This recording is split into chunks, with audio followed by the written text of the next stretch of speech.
CRPFৰ যিটো তেওঁলোকে মনোভাৱ লৈছে আজি এতিয়া আমি ইয়াত আহি দেখা পালোঁ যে 2019 বৰ্ষতে নাগালেণ্ডৰ লিপিপষ্টলৈ যোৱা যিখন তোৰণ আদৰণি তোৰণ সেইখন আমাৰ গোলাঘাট জিলা প্ৰশাসনে বন্ধ কৰি ৰাখিছিলে। বন্ধ কৰি থোৱা অৱস্থাত বৰ্তমান আকৌ তেওঁলোকে পুনৰ নিৰ্মাণ কৰিবলৈ আৰম্ভ কৰিবলৈ লৈছে। আৰু এই ক্ষেত্ৰত আমি সৰুপানী CRPFৰ যিজন ইনচাৰ্জ তাত আমি সোমাইছিলোঁ বিষয়টো জানিবৰ কাৰণে।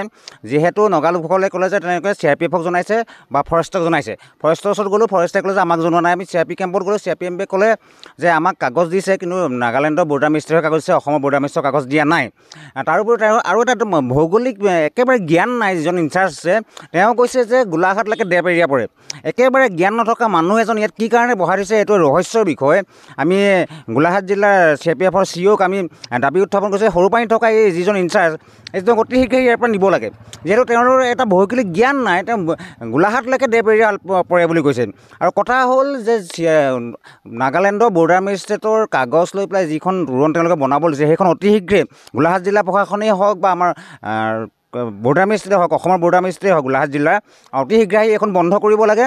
আৰু এই যি ভৌগোলিক জ্ঞান নথকা এই CRPFৰ যিজন ইনচাৰ্জ তেখেতক অতি সোনকালে ইয়াৰ পৰা বেলেগলৈ বদলি কৰিবলৈ আমি অসম জাতীয়বাদী যুৱ ছাত্ৰ পৰিষদে দাবী উত্থাপন কৰিছোঁ।